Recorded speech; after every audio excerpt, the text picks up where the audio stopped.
Hello everyone. Today we are going to continue with the second chapter of chemistry, that is acids, bases and salts.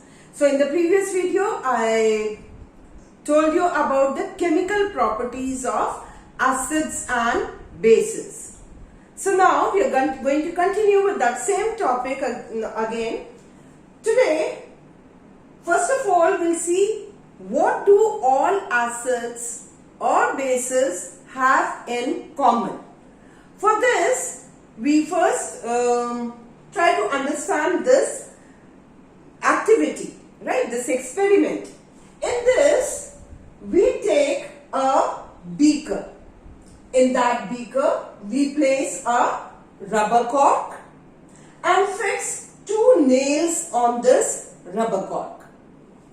Then, these nails, we connect them to a 6-volt battery and a bulb and a switch, right? So these nails, they are connected to battery, bulb and switch. After that, we pour dilute HCl solution, that is dilute hydrochloric solution in it, and then we switch on the current. When we switch on the current, we will see that the bulb starts glowing. That means there are certain charges in the solution. You know, the current, when will it flow? When there is some charge in it. That means this hydrochloric solution, that is HCl, it breaks down into H ions and chloride ions. You know what are ions? Ions are charged particles. Right? They have the positive sign on them, positive charge and the negative charge. So these charges, they will help in the glowing of the bulb. Same way, if we take H2SO4, that is sulphuric acid. Now, sulphuric acid, this will also break down into H ions and sulfate ions. So again, there will be charged particles, so the bulb will start glowing. But what we have to see is, do all compounds that have hydrogen in them, that will conduct electricity. Now, like glucose, you know the formula for glucose is C6H12O6. But from here, this hydrogen will not break down. Or in case of alcohol, suppose we take C2H5OH, that is ethyl alcohol. Here also we will see that this H ions do not separate out, right? So only in the case of acids we here see that it will liberate hydrogen. You have learned otherwise in the chemical properties also that whenever an acid reacts with a metal, it liberates hydrogen gas, right? Hydrogen. That means all acids, what do they have in common? They have hydrogen ions in common, right? And only in case of acids, they dissociate into ions. That is why we can see the bulb glowing here. Not any other compound which has hydrogen in it will liberate hydrogen ions or will dissociate into hydrogen ions, right? Secondly, what we have to see is that what will happen to an acid or base in water.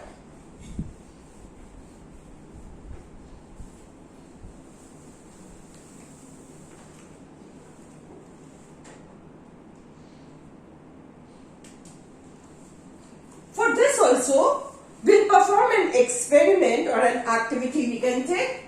We take a test tube and in that test tube we put some sodium chloride. Right? We put some sodium chloride, that is NaCl. And then we add H2SO4, that is sulphuric acid in it. A reaction will take place, right? NaCl plus H2SO4. What will be formed? Right? Na2SO4 plus HCl. You can balance it. Now this HCl which is produced here, see here is here we have reacted NaCl with H2SO4 which is an acid, sulphuric acid. It will not form HCl here as an acid, but this HCl will be in the form of gas. There is a hydrochloric gas also. So here a gas will be released. Now we have to check here whether this gas will be acidic in nature or not. Right? So how can we test this? We can very easily test it with a litmus paper.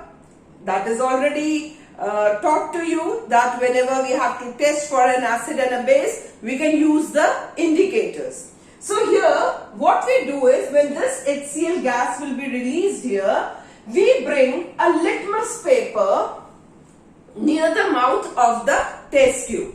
We bring now to test for acid, you know, in case of acid, blue litmus turns to red. So here we will bring two types of litmus paper. One litmus paper which will be wet and the other one which will be dry. Right? So we bring a blue litmus paper near the mouth of the test tube. So what we will observe is that when we bring dry litmus paper near the mouth of this test tube, we will not see any change in the color of the litmus paper. But when we bring a moist litmus paper, what will happen? The litmus paper color will change. Now why that happens? Because here this HCl, in case of moist litmus paper, it will come in contact with water. So in solution form, always this will break down into H ions and chloride ions. Right? It will dissociate into ions, but only in the solution form, not in the case of dry litmus paper. Right? And this will show then that this gas is acidic in nature, because here we can we come to know here, or we can see that hydrogen gas will be liberated out. Right? And that is only in the case of acids.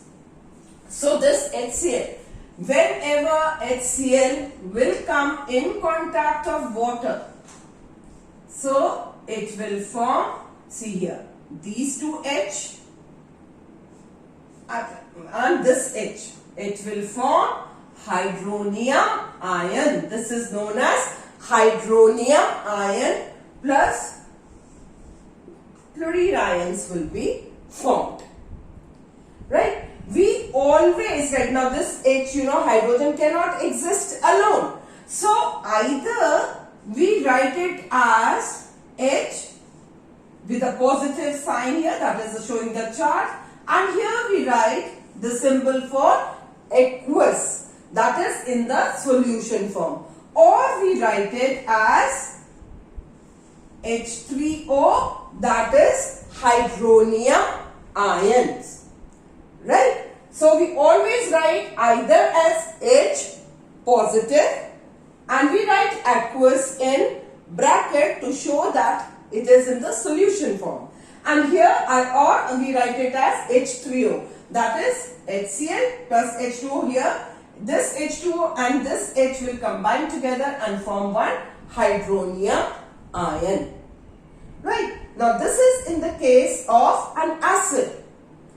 What about a base? How a base will react in water, or what will it form?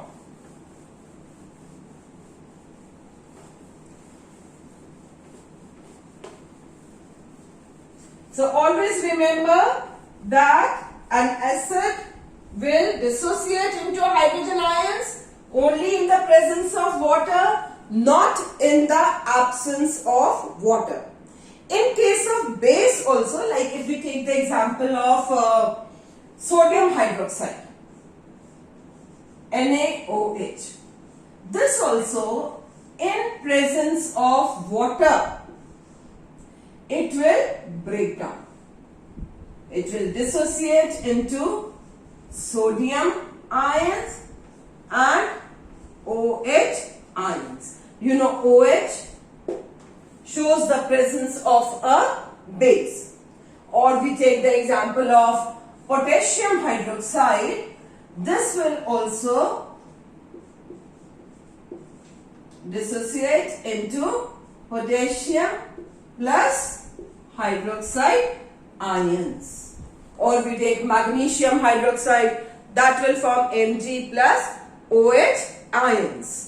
Right? So in case of base, OH ions will be released. In case of acids, H ions are released. So what do all acids have in common? They have H ions in common. That is in the solution form. And what do all bases have common? They have OH ions in common. All bases, they have OH ions. Now all those bases which are soluble in water, they are known as alkalis. So what is an alkali? An alkali is a base which is soluble in water. Right? An alkali is a base which is soluble in water. But remember, all bases are not soluble in water.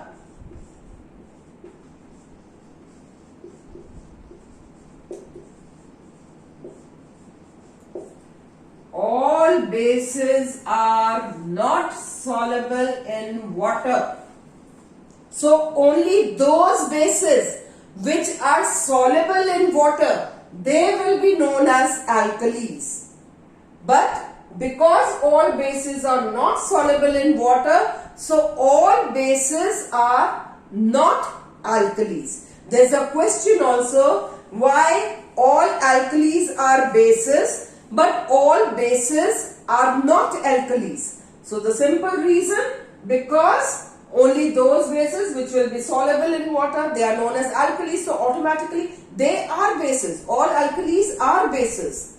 That is the water soluble bases. But all bases are not soluble in water, so all bases we cannot call them as alkalis. And these alkalis also, they have all the characteristics, the physical properties of a base. That is, they will be corrosive in nature, slippery to touch, soapy to touch, right? And they are, you can say, what else? You can say bitter in taste, right? Of course, you should not try to taste them, right? So bitter in taste, corrosive in nature, and soapy or slippery in touch. So same properties, right? So next now, we will learn that how can you, what happens when, or how to dilute a solution. Let's learn how to dilute a solution. not a solution, sorry, dilute an acid, right? How to dilute an acid.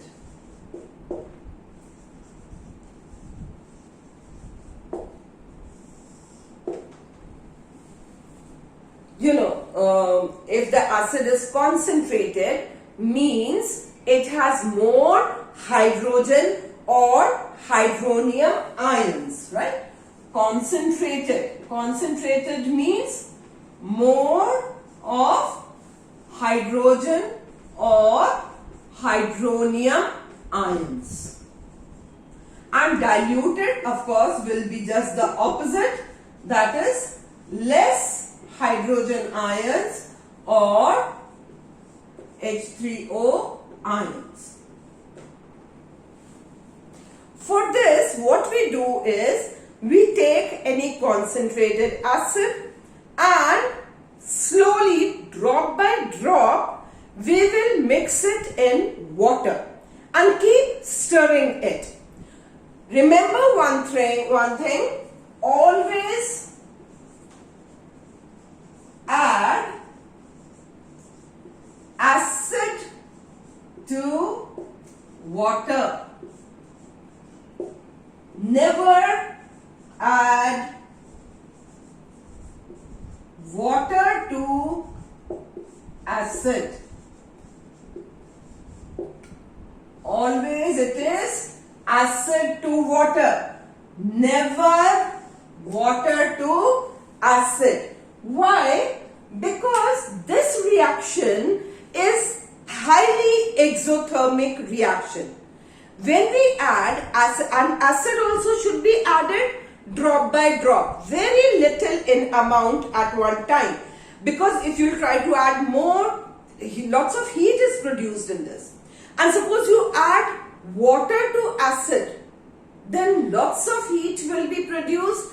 It may splash out on you, on your face, it may burn you, or even the heat is so strong that the beaker in which you are trying to dilute, that may break, right? That glass beaker, it will break out, and that will be very, very dangerous, right? So this reaction of dilution, this is known as dilution, right? When we add acid to water, very little in amount, and continuously keep on stirring it. You put a few drops of acid in water, then stir the beaker nicely so that it is mixed. Then try to add a little more acid, whatever dilution point you want to bring. So it is always add acid to water, never add water to acid, right? This has to be remembered. And this is known as dilution. This is known as dilution, where the hydronium ions or hydrogen ions, they become less, right? This becomes from concentrated form, it becomes to diluted form, right? So this is